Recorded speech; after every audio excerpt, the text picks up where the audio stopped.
জাতীয় পৰিষদৰ সংবাদমেল সম্বোধন এজেপিৰ সভাপতি লুৰিণজ্যোতি গগৈৰ পোনপটীয়া সম্প্ৰচাৰ আগবঢ়াম।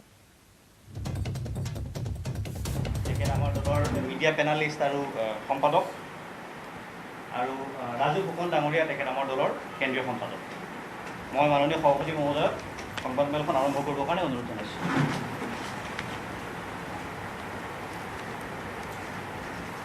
শ্ৰদ্ধা সাংবাদিক বন্ধুসকল,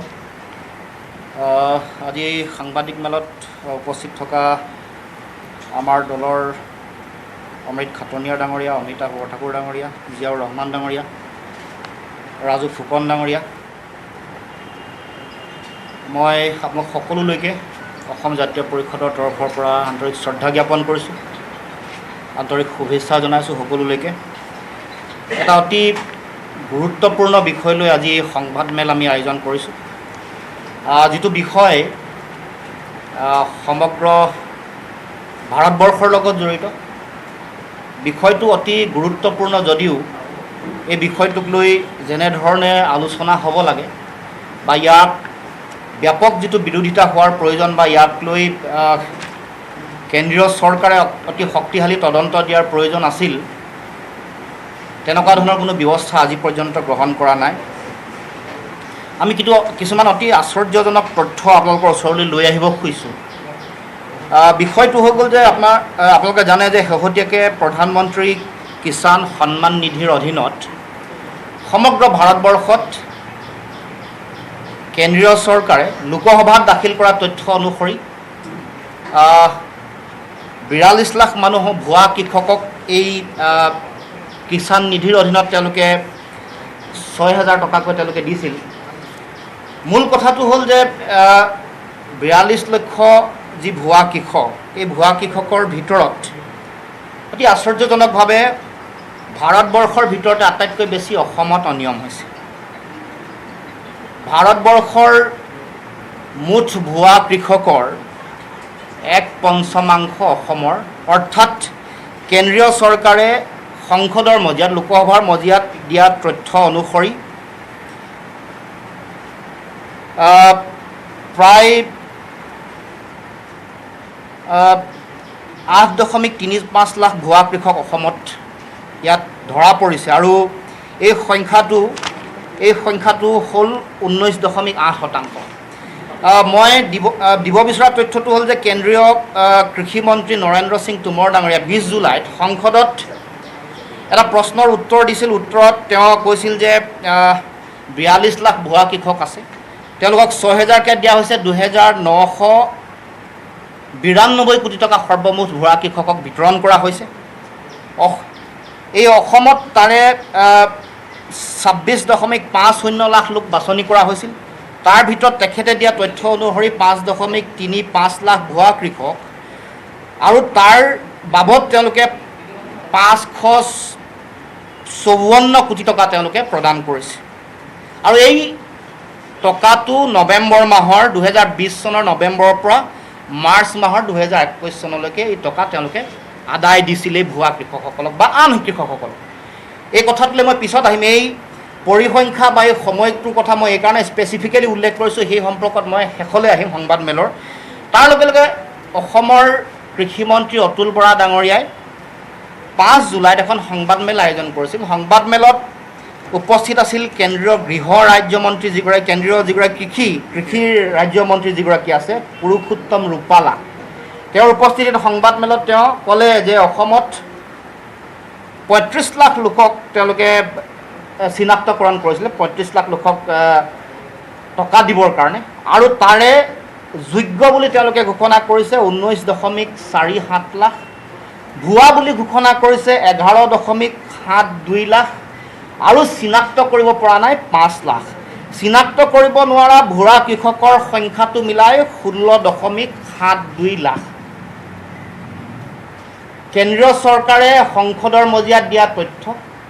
অসমত কৃষিমন্ত্ৰীয়ে সংবাদমেল কৃষি যিগৰাকী ৰাজ্যমন্ত্ৰী পুৰুষোত্তম ৰূপালাৰ উপস্থিতি দিয়া সংবাদ মাধ্যমত দিয়া তথ্য অনুসৰি এটা বেলেগ তথ্য, সেইটো 16.72 লাখ ভুৱা কৃষক। আৰু অতি আশ্চৰ্যজনকভাৱে RTIৰ তথ্য প্ৰকাশ কৰিছে যে ভুৱা কৃষকৰ সংখ্যাটো হ'ল 9,39,146 জন আৰু নিৰ্বাচন কৰা যিসকলক তেওঁলোকে দিব বুলি এই আঁচনিৰ অধীনত প্ৰধানমন্ত্ৰী কিষাণ সন্মান নিধিৰ অধীনত তেওঁলোকে যিসকলক এই টকা দিয়াৰ তেওঁলোকে সিদ্ধান্ত কৰিছিল তাৰ সংখ্যাটো হ'ল 37,56,584 অৰ্থাৎ কেন্দ্ৰীয় চৰকাৰে সংসদৰ মজিয়াত দিয়া তথ্য অসমৰ কৃষিমন্ত্ৰী ডাঙৰীয়াই সংবাদমেলযোগে দিয়া তথ্য আৰু RTIত দিয়া তথ্যৰ মাজত সাংঘাতিক এটা তাৰতম্য আছে পাৰ্থক্য আছে তাৰ লগে লগে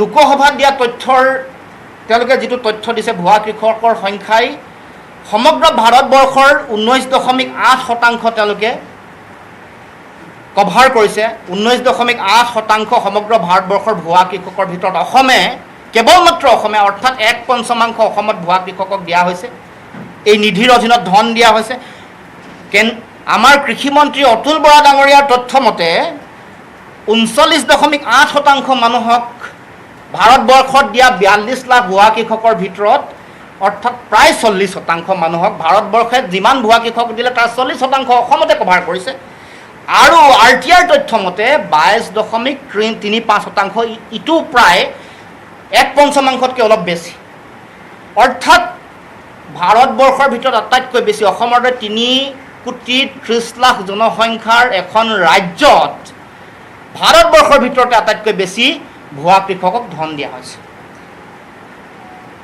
আটাইতকৈ বেছি হিতাধিকাৰী আছে বৰপেটাত আমি তথ্য প্ৰদান কৰিছোঁ দ্বিতীয় আছে নগাঁৱত তৃতীয় স্থান গোলাঘাট যিগৰাকী ৰাজ্যৰ কৃষিমন্ত্ৰী তেওঁৰ গৃহ সমষ্টি থকা গোলাঘাট জিলা আটাইতকৈ মানে বেছি হিতাধিকাৰী থকাৰ ভিতৰত তৃতীয় স্থানত ধন আদায় দিয়াৰ যিটো তালিকা তাৰ 1 নম্বৰত আছে প্ৰথম স্থান নগাঁও দ্বিতীয় স্থানত গোলাঘাট জিলা গতিকে মূল কথাটো হ'ল যে এতিয়া জিলা ভিত্তিক ভুৱা কৃষকৰ যিখন তালিকা সেইখন তালিকা ৰাজহুৱা কৰা নাই চৰকাৰে তেওঁলোকে জিলা ভিত্তিক ভুৱা কৃষকৰ তালিকাখন ৰাজহুৱা কৰা হোৱা নাই কিমান কোনসকলে পাইছে কিমান সংখ্যা হিচাপে টকা হিচাপে দুইখন তথ্য আপোনালোকক দিছোঁ আৰু এখন তথ্য আপোনালোকক দিয়া নাই সেইখন দিবলৈ মই অনুৰোধ কৰিম সেইখন হ'ল সমগ্ৰ ভাৰতবৰ্ষৰ ৰাজ্যসমূহৰ তালিকা ক'ত কিমান ভুৱা কৃষকৰ সংখ্যা আছে আমাৰ ওচৰত আছে মই অসমৰ ভুৱা কৃষকৰ সংখ্যা যিখন কেন্দ্ৰীয় চৰকাৰে সংসদৰ মজিয়াত প্ৰকাশ কৰিছিল সেইখন মই কৈছোঁ তাত 8,35,268 জন অসমত আমি 3খন ৰাজ্যৰ কথা ক'ব খুজিছোঁ দ্বিতীয়খন তামিলনাডু 7,22,271 জন আৰু পশ্চিমবংগৰ কথা ক'ব খুজিছোঁ য'ত কেৱল মাত্ৰ 19 গৰাকী এই কথাবোৰ তথ্যবোৰ আপোনালোকক কিয় দিব খুজিছোঁ সেইটো মই পৰ্যায়ক্ৰমে ক'ম এই তিনিটা তথ্য আপোনালোকে মনত ৰাখিব ইয়াৰ দুখন ৰাজ্য অসম আৰু তামিলনাডু দুখন এই মোদী ডাঙৰীয়াৰ নেতৃত্বাধীন NDAৰ অধীনত তাত ৰাজ্য চৰকাৰ আছে অসমত বিজেপি নেতৃত্বাধীন আৰু তাত তামিলনাডুত আছিলে AIADMKৰ নেতৃত্বাধীন বিজেপি মিত্ৰজোঁটৰ চৰকাৰ এই কথা আপোনালোকক কৈ যাব খুজিছোঁ গতিকে এই সমগ্ৰ কথা বতৰাবোৰ আপোনালোকে যেতিয়া চিন্তা চৰ্চা কৰে বা গোটেই তথ্যবোৰ যেতিয়া মিলাই চাই দেখা পাব যে এই সমগ্ৰ প্ৰক্ৰিয়াটো অতি উদ্দেশ্য প্ৰণোদিতভাৱে কেন্দ্ৰীয় চৰকাৰে ৰাজনৈতিক লাভালাভৰ কাৰণে অসম আৰু তামিলনাডুত ৰাজনৈতিক লাভালাভৰ বাবে এই প্ৰধানমন্ত্ৰীৰ কিষাণ সন্মান নিধিৰ এই ধন তেওঁলোকে ব্যৱহাৰ কৰিছে এই তথ্যই প্ৰমাণ কৰিছে কাৰণ চাব এইখন তথ্য চালে কেন্দ্ৰীয় চৰকাৰৰ সংসদত দিয়া তথ্যই প্ৰমাণ কৰে তেওঁলোকৰ বিজেপি দলৰ বা তেওঁলোকৰ মিত্ৰজোঁটৰ চৰকাৰ থকা ৰাজ্যসমূহত আটাইতকৈ বেছি ভুৱা কৃষক আছে এতিয়া আপুনি হিচাপ কৰিব অসমত সংসদত দিয়া তালিকা মতে 8.35 লাখ তাৰমানে 8,35,000 ভুৱা কৃষকৰ সংখ্যা যদি ধৰে তাত যদি 4ৰে পূৰণ কৰে এগৰাকী ভুৱা কৃষকৰ পৰিয়ালত যদি 4ৰে পূৰণ কৰে এটা পৰিয়ালত 4 গৰাকী মানুহ যদি থাকে ভোটাৰৰ সংখ্যা 33.4 লাখ 33.4 লাখ ভোটাৰক এই ভুৱা যিটো প্ৰধানমন্ত্ৰীৰ কিষাণ সন্মান নিধিৰ ধনে প্ৰভাৱিত কৰিছে। অতুল বৰা ডাঙৰীয়াৰ তথ্য মতে যদি 16.72 লাখ মুঠ ভুৱা কৃষকক যদি ধন দিছে, তেতিয়াহ'লে 4গৰাকীকৈ যদি ধৰে প্ৰতিটো পৰিয়ালত, তেতিয়াহ'লে 66.88 লাখ ভোটাৰক পোনপটীয়াকৈ ই প্ৰভাৱিত কৰিছে। আৰু RTI দিয়া তথ্য মতে যদি ধৰে 9,39,146 জন ভুৱা কৃষকৰ সংখ্যা ধৰে, তাক যদি 4ৰে পূৰণ কৰে তেতিয়া দেখিব যে 37,56,558 গৰাকী ভোটাৰক ই প্ৰভাৱিত কৰিছে। অৰ্থাৎ এই নিধিৰ অধীনত প্ৰদান কৰা সমগ্ৰ ধনৰাশি কেন্দ্ৰীয় চৰকাৰে, অসম চৰকাৰে যিহেতু নৱেম্বৰৰ পৰা 20 চনৰ নৱেম্বৰ আৰু মাৰ্চ 21 চনৰ মাৰ্চৰ ভিতৰত তেওঁলোকে প্ৰদান কৰিছিল, এই সমগ্ৰ ধনৰাশি তেওঁলোকে ৰাজনৈতিকভাৱে উদ্দেশ্যপ্ৰণোদিতভাৱে তেওঁলোকে ধন দিছিল আৰু এই ধন দিয়ে তেওঁলোকে নিৰ্বাচনৰ বৈতৰণি পাৰ হৈছে। এই কথা স্পষ্ট ৰূপত প্ৰমাণ হৈছে। যেনেকৈ তেওঁলোকে যিসমূহ বন্ধন গোটৰ বেংকৰ ধন ৰেহাই দিম বুলি মানুহক মিছা প্ৰতিশ্ৰুতিৰে তেওঁলোকে ভোট সংগ্ৰহ কৰিছিল, তেনেকৈ এই গোটেই প্ৰধানমন্ত্ৰীৰ কিষাণ সন্মান নিধিৰ এই লোনৰ জৰিয়তে এই আঁচনিৰ যোগেদি তেওঁলোকে কৃষকসকলক ধন দি তেওঁলোকে অতি উদ্দেশ্য প্ৰণোদিতভাৱে নিৰ্বাচনত ভোটাৰসকলক প্ৰভাৱিত কৰিবৰ কাৰণে চিন্তা চৰ্চা কৰিছে। এই কথা তথ্যই প্ৰমাণ কৰে, কেন্দ্ৰীয় চৰকাৰৰ তথ্য। কাৰণ ভুৱা কৃষকৰ সংখ্যা পশ্চিমবংগত 19 জন। এইকাৰণে মই তথ্যটো দিব খুজিছোঁ। পশ্চিমবংগত কেতিয়াও ভুৱা কৃষকৰ সংখ্যা ইমান বৃদ্ধি হোৱা নাই, তথ্য আনকি ধনো ইমান বেছি দিয়া হোৱা নাই। তাৰ লগে লগে ধন যিসমূহ তেওঁলোকৰ বিজেপি শাসিত যিসমূহ ৰাজ্য আছে তাত ধন বেছিকৈ দিয়া হৈছিল। ভুৱা কৃষকৰ সংখ্যা বেছি। 2খন ৰাজ্য, আন ৰাজ্যসমূহ মই বাদ দিলোঁ। 5খন ৰাজ্য শেহতীয়াকৈ হোৱা নিৰ্বাচনৰ 5খন ৰাজ্যৰ ভিতৰত 3খনৰ সংখ্যা মই দাঙি ধৰিছোঁ, তামিলনাডু, অসম আৰু পশ্চিমবংগ। আৰু তাৰ ভিতৰত তামিলনাডু আৰু অসমত আটাইতকৈ বেছি। অসম প্ৰথম স্থান, দ্বিতীয় স্থানত তামিলনাডু।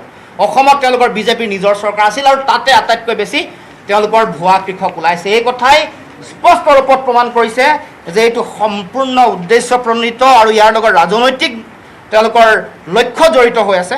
আৰু সেইকাৰণে তেওঁলোকে যেতিয়া নিয়ম তেওঁলোকে কৰিছিল, কোনো ধৰণৰ নিয়মাৱলী নাই, তেওঁলোকে কোনো ধৰণৰ তেনেকুৱা ষ্টেণ্ডাৰ্ড কোনো প্ৰচিডিঅ'ৰ নাই। চৰকাৰী চাকৰিয়াল, পেঞ্চনাৰ, ঠিকাদাৰ, ধনী ব্যক্তি সকলোৰে ওচৰলৈ এই ভুৱা কৃষকৰ ধন বা এই নিধিৰ ধন তালৈ তেওঁলোকে দিছিল বা ইতিমধ্যে তেওঁলোকৰ তালৈ গৈছিল। তাৰ উপৰিও আৰু ডাঙৰ কথাটো হ'ল যে যিসকলে আগতে কৃষকৰ তালিকা বনাইছিল, যিসকল কৃষি বিভাগৰ বিষয়া কৰ্মচাৰী, এতিয়া তেওঁলোককে আকৌ ভুৱা কৃষকৰ তালিকা তেওঁলোকক তৈয়াৰ কৰিবলৈ দিছে। যিসকলে আগৰ ভুলকৈ যিসমূহ তালিকা বনাইছিল বা ভুৱা কৃষক তেওঁলোকে উদ্দেশ্যপ্ৰণোদিতভাৱে যাৰ নাম ভৰাই দিয়া হৈছিল, তেওঁলোককে আকৌ ভুৱা কৃষকৰ নাম তেওঁলোকক উলিয়াবৰ কাৰণে, বাছনি কৰিবৰ কাৰণে বা বিচাৰি উলিয়াবৰ কাৰণে তেওঁলোকক দায়িত্ব দিছে।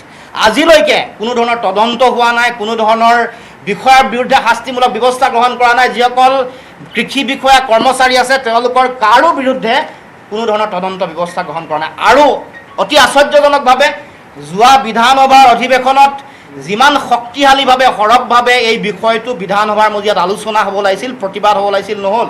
গতিকে আজি সংবাদমেলৰ যোগেদি আমি আহ্বান জনাইছোঁ বিৰোধী সকলো পক্ষক, এইটো এটা অত্যন্ত ভয়াৱহ ব্লু প্ৰিণ্ট আছিল। গতিকে সকলোৱে সৰব ভূমিকা পালন কৰিব লাগে। ইয়াৰ বিৰুদ্ধে অতি শক্তিশালী ভূমিকা পালন কৰি এই যিটো তেওঁলোকৰ ষড়যন্ত্ৰ, এই যিটো তেওঁলোকৰ উদ্দেশ্যপ্ৰণোদিত তেওঁলোকৰ ৰাজনৈতিক লক্ষ্য থকা যিটো তেওঁলোকৰ পৰিকল্পনা, ইয়াৰ বিৰুদ্ধে সকলোকে সৰব ভূমিকা পালন কৰিবৰ কাৰণেও আজি এই সংবাদমেলৰ যোগেদি মই আহ্বান জনাইছোঁ।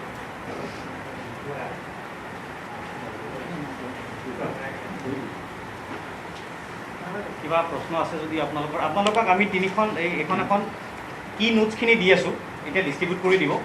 তাৰ লগত আমি 3খন তালিকা দি আছোঁ। অসমত জিলা ভিত্তিত কিমান বেনিফিচিয়াৰী আছে টোটেল, আৰু এমাউণ্ট হিচাপত আমি শ্বৰ্টিং কৰি দিছোঁ। এখন হৈছে বেনিফিচিয়াৰী হিচাপে তালিকা আৰু আনখন হৈছে এমাউণ্ট, টোটেল এমাউণ্ট ডিষ্ট্ৰিবিউটড, তাৰ তালিকা এখন দিছোঁ। আৰু তাৰ লগতে সংসদত কৃষি মন্ত্ৰী ডাঙৰীয়াই যিটো তথ্য দাঙি ধৰিছিলে যে state wise details of ineligible farmers আৰু কিমান টকা ৰিকভাৰ কৰিবলগীয়া আছে এই তালিকা, 3খন তালিকা আপোনালোকক আমি সংলগ্ন কৰি দিছোঁ। হয়, আছে আছে আছে। আপোনালোকৰ যদি কিবা জানিবলগীয়া আছে, প্ৰশ্ন আছে, আপোনালোকে কৰিলে আমাৰ সভাপতি ডাঙৰীয়াই উত্তৰ দিব। ভুৱা কৃষক আছে সেইসকলৰ পৰা যিমানখিনিয়ে পইচা পাইছিল ঘূৰাই দিব লাগিব তেখেতসকলে, কিন্তু এইটো কেৱল মানুহক আশ্বস্ত কৰাৰ বাবেহে তেনেকুৱা নিৰ্দেশনা, এইটো সম্ভৱ হ'ব জানো? নাই, এতিয়া এটা তথ্য প্ৰকাশে হৈছে, ঘূৰাই পোৱা যিটো এতিয়ালৈকে ঘোষণা কৰাৰ পাছত কেৱল মাত্ৰ 817গৰাকীহে ধন উভতাই দিছে। এইটো তথ্য আমাৰ ওচৰত আছে। আজি দিনটোলৈকে তেওঁলোকে যিদিনাখনৰ পৰা টকা ঘূৰাই দিব লাগিব বুলি ক'লে বা ইতিমধ্যে তেওঁলোকে ব্যৱস্থা গ্ৰহণ কৰিছে, কেৱল মাত্ৰ 817গৰাকীয়েহে এই ধন ঘূৰাই দিছে।